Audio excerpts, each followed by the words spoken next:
بسيطة تم انخفاض سعر صرف الجنيه المصري قصاد الدولار بالتوازي مع إن البنك الأهلي وبنك مصر أعلنوا عن شهادات جديدة بتصرف سنويا بعائد 25%، وشهادات بتصرف شهريا بعائد 22.5%.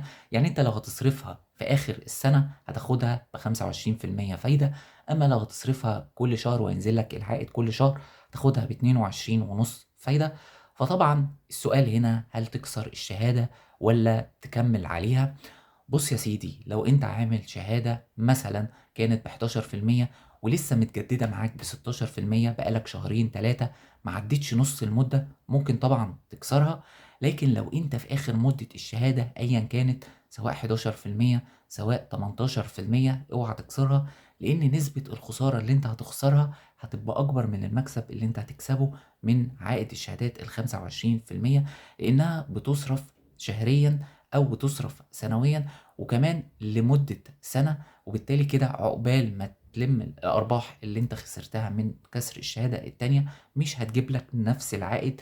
يعني بالتالي كده لو أنت كنت عامل شهادة من 3 سنين وجت اتجددت معاك تقدر تكسرها في أي وقت. لكن لو لسه عامل شهادة جديدة مثلا ب16%، فطبعا مش هتقدر تكسرها قبل 6 شهور، لكن بعد 6 شهور تقدر تكسرها، وطالما ما عدتش نص المدة في أي شهادة فما فيش مشكلة.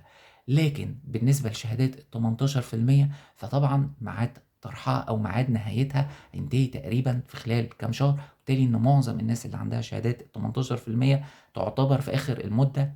اوعى تكسرها، زي ما قلت لك هتخسر أكتر من اللي هتكسبه من لو عملت الشهادة ب22.5 شهريا أو 25% سنويا. أتمنى بكده إن أنا أكون وصلت لك المعلومة. طبعا الشهادتين دول اتطرحوا في بنك مصر والبنك الأهلي. ربنا يوفق الجميع. لو في أي حد عنده أي سؤال يتفضل يكتبه في الكومنتات. شكرا جدا يا جماعة على حسن استماعكم، والسلام عليكم ورحمة الله وبركاته.